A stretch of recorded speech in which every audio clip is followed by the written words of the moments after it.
Meditation by Marcus Aurelius. This is one of the world's most famous and influential book by a Roman emperor. Marcus wrote 12 books of the meditation as a source of his own guidance and self-improvement. The main message of the book is you have the power over your mind, not outside events. Dwell on the beauty of life. The happiness of your life depends upon the quality of your thoughts. Everything we hear is an option, not a fact. Waste no more time arguing about what's good. Man should be one. When you arise in the morning, think of what a privilege it is to be alive, to think, to enjoy, to love. Our life is what our thoughts make it. Despite his privileges as emperor, Marcus had a difficult life. Throughout these struggles, he never gave up. He is an inspiring example for us to think about today if we get tired, frustrated, or have to deal with some crisis. The main idea in this book are change, death, shortness of life, the role and importance of the rational mind and will. Marcus reminded himself to not be upset by the misdeeds of others and to correct them if possible, but if they were stubborn and would not change, to accept it. He likened his relation to bad people to them being different body parts of the same person. Good and bad people are both part of the same universal nature, and they are meant to interact and cooperate. Marcus said, "It is a ridiculous thing for a man not to fly from his own badness, which is indeed possible, but to fly from other man's badness, which is impossible. It is silly to try to escape other people's fault. They are inescapable. Just try to escape your own." So the main thing is there is no need and not enough time to waste a second spying on other people. Mind your own business. Fame and desires are not worth pursuing. Marcus explained why the pursuit of fame and praise is foolish and why he especially should not care about what others think of us after we die. He points out that so many famous people have been forgotten, that those who would praise will themselves soon die. Fame, no matter how great, will always fade. When you have done well and another has benefited by it, why like a fool do you look for a third thing on top, credit for the good deed or a favor in return? Why on earth do you need thanks or recognition for having done the right things? It's your job. Why would you need to be famous? Because you were talented? Because you were brilliant? Because you were successful? These things are part of the job too. Marcus advises not to pray to satisfy a desire, but ask them if they can remove the desire and be okay with whatever life gives to them. Another point is the universe is change. Not to live as if you had endless years ahead of you. Death overshadows you while you are alive and able to be good. Is any man afraid of change? What can take place without change? What then is more pleasing or more suitable to the universal nature? Another point which Marcus pointed out, that problems are created in the mind.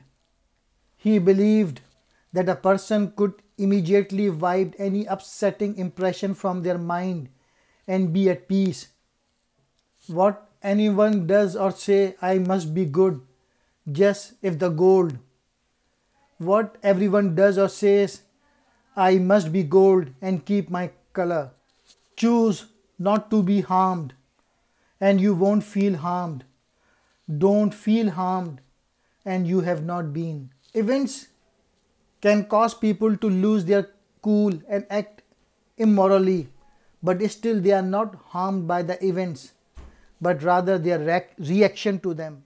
Another point he mentioned, your rational mind is your greatest asset. You have power over your mind, not outside events.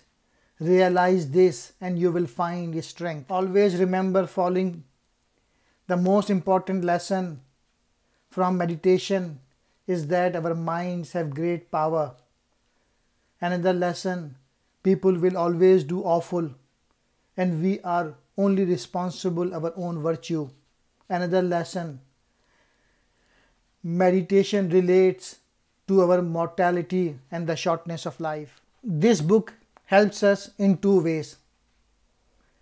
As a long-term compass, an ideal that can point us in the right direction when we feel lost. Number two, as a short term of inspiration, providing reassurance, guidance, and strength when most needed. This book about daily practices we can bring into our life, practices that helps us define our own ideal and work through the obstacles to achieving it. Striving for fame or immortality in this life or after, it is vain and futile. Instead, seize the present moment. Mindfulness, give attention to the present moment. We cannot own the past or the future, so it is pointless striving to hold on to them. Always be humble, having a modest estimate of one's importance. Simple, doing only what is necessary, speaking clearly. Persistent, not giving up in the face of adversity.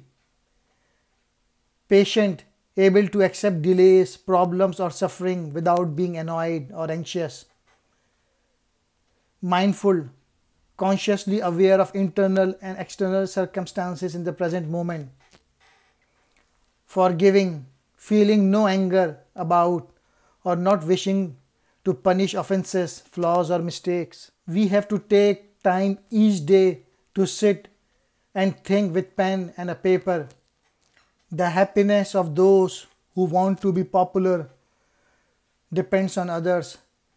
The happiness of those who seek pleasure fluctuates with moods outside their control, but the happiness of the wise grows out of their own free acts. Regarding focus, do external things distract you? Then make time for yourself to learn something worthwhile. Stop letting yourself be pulled in all directions. You need to avoid certain things in your train of thoughts. Everything random, everything irrelevant, and certainly everything self-important or malicious. True good fortune is what you make for yourself. Good fortune, good character, good intentions and good actions. Regarding listening, he said, practice really hearing what people say.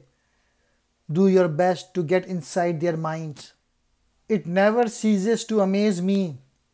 We all love ourselves more than other people, but care more about their opinion than our own.